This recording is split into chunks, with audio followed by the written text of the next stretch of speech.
Please subscribe Raj Shamani Clips channel if you want to become a better leader for tomorrow and achieve your Indian dream in short amount of time with just small clips. You said we've been... So external forces of society are conditioning us in a certain way. Education is not... how do I say? Education is not enough for us to live a great life or actually fast track our journey to academic and professional education is not enough. Academic and professional life, professional education is not enough for us to fast track our journey to wealth. Right? And you said something very controversial as well, like education is indoctrinating us. Right? Why would you say that? I looked at the education system that prevails in most parts of the world, schools and universities. I looked at the curriculum, and going from being a struggling, broke individual to having the life and lifestyle that I want, I did an assessment and an evaluation of all the skills that I needed to get to this point. And then I reflected on the fact, how many of those skills did I learn whilst I was being institutionally trained? And I came to the conclusion that none of them were covered through the institutional education. Now, so obviously you can think from my perspective, I'm becoming skeptical at that point. I'm thinking, is this by design? How did they get it so wrong? Let me give you an example of this. I attribute my current level of achievement, productivity, my level of influence, my level of financial net worth to a range of skills, starting with critical thinking, my ability to take a piece of information and evaluate the truth in it. Decision making, my ability to be able to make decisions promptly and to correct my decisions. Risk management, my ability to manage risk. There's risk inherent in every aspect of life. My understanding of human psychology, how do I think, how do I process my thoughts, how do I manage my emotions? Money management, my ability to manage my cash flow both in my personal life and my business life. My ability to multiply money, investing.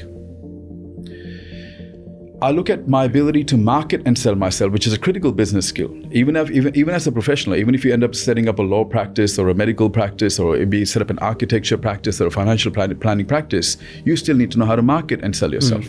My understanding of branding, persuasion, communication, selling, all the skills that I've just mentioned, and there's a lot more, negotiation, none of them were taught in schools and universities.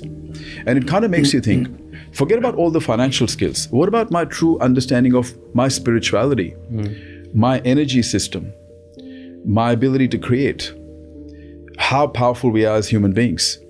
How come every single skill that has made me the powerful individual that I am, and I don't say powerful in terms of having power over other people, but I'm in control of my life and where I'm going. So that makes me feel powerful. How come every single skill that has contributed to me becoming the individual that I am, how come this was not taught to me my entire first half of my life, right?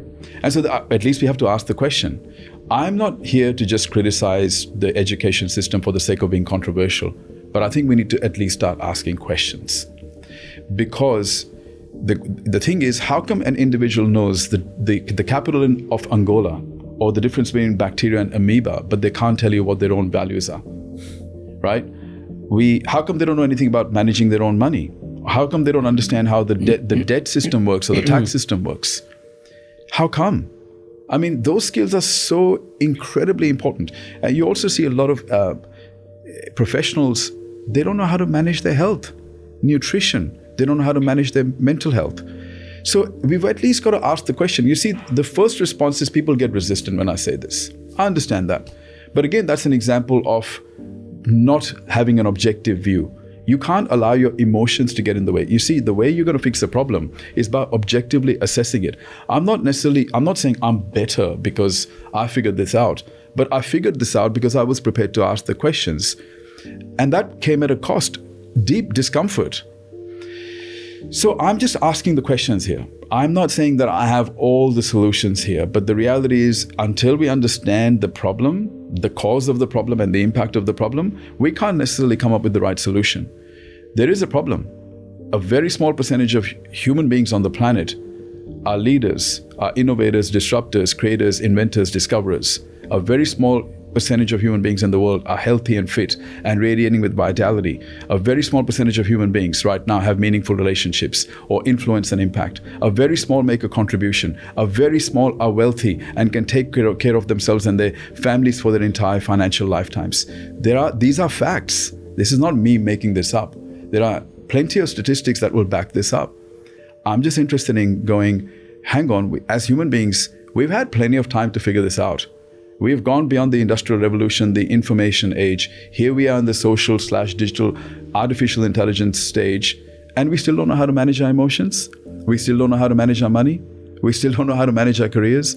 Like, that's something that we have to talk about that. It's not, and if somebody was to say to me, but Ron, you're exaggerating this truth, I would say to them, why don't you just go up to your family members and every person that you've ever known in your life and ask them, what is your net worth? Ask them, what is your purpose? Ask them what their values are. Just ask them these questions. And you will see that they're going to be lost for responses. They don't have clarity on these things. And these things have a direct bearing on the quality of our lives. How can we not know this? So I just question the system that, I'm not saying that we need to eradicate everything that we're learning in schools and universities, but can we complement that perhaps? Can we spend a couple of years teaching kids? I've seen so many professionals that they don't have the confidence to negotiate in boardrooms. They don't know how to consult. They don't know how to present information. How come? I mean, we had 15, 20, 30 years in institutions, and people are still not equipped with the right knowledge that will give them the confidence to be able to guide their lives and lifestyles the way they want. A question has to be brought up. There's a slight nuance on this. I don't think education system is bad or it's designed in a way that's not teaching us the way things. I think the way it's taught is difficult. So, and here's what I'll back it up with this. All the things that you talked about, they kind of tell us in school. We don't learn it because they don't teach us why it is important. So creative writing and expression, we learn that in our English classes from day one. We learn how to write essays, we learn how to write notices, we learn every little thing. We read about history, we read about power, we read about negotiation of two big leaders at the time when there was like wars, right? We read about all these things, but nobody actually zoomed out at that point and taught us, hey, this is what is called negotiation. This is what they're talking about. Values in English classes. I remember they would teach you about Brutus Caesar, right? They'll talk about values. They talk about brotherhood. They'll talk about camaraderie, but nobody would actually tell us why this is important and how it's affecting my life. And whether it's maths, talking about commerce, right? I'm from that background. They taught us about the taxation system. They taught us about, and in school, I'm not even talking about college. They taught us about balance sheet, about finding our own net worth. They never taught us that it's important for us to apply it in our lives. They always taught us that, hey, this is important to pass your exams. So I don't think the education system is the problem. I feel the way we have been taught is the problem. The way that nobody is telling us why what we're reading is important or why what we're understanding is important. I think everybody has just made it a thing that, hey, you need to read this, you need to learn this because you need to pass an exam. If we can just backtrack from that and zoom out and actually pinpoint on all the things that you said, I think we learn things. There are assignments that we have to present in school and give presentations. That's where the presentation skill comes in the picture. There are times where you have to become the leader and the monitor in the school and lead the whole class. You are being presented by opportunities every time in every class, every year, or so many different things. It's just they never tell us about the importance of it in a way that they should. So, and obviously apart from that, there are 10,000 things which they need to add in the curriculum because now that we understand it, but I don't think that it's completely bad, like the way all of us have been thinking about education system. No, I agree. I would never make the claim that it's completely bad. I see the merits of the education system in sticking to a curriculum. It teaches us commitment, it teaches us teamwork. I think the education system has played a pivotal role in getting people, especially in the developing world, from poverty to survival. So we have to acknowledge that. Has it got people from survival to success or from success to significance? That's where it falls short. So it's not about attacking it, but it's also not about blindly defending it either. It's about saying, okay, is there scope to potentially improvise it? There is a school of thought, and you might dismiss this as a conspiracy theory, but there is a school of thought that would also argue that the origins of the education system was to provide workers for the governments and corporations. Yeah. Now, that's a controversial subject in itself, but the reality is the way we deliver education and the curriculum seem to be very outdated and seem to be more suited for the Industrial Revolution. I did an MBA degree. What did it teach me about entrepreneurship, right? I think it was training me for corporate management. I don't think it was training me to start a building from the ground up. So there are questions that I have about this, right?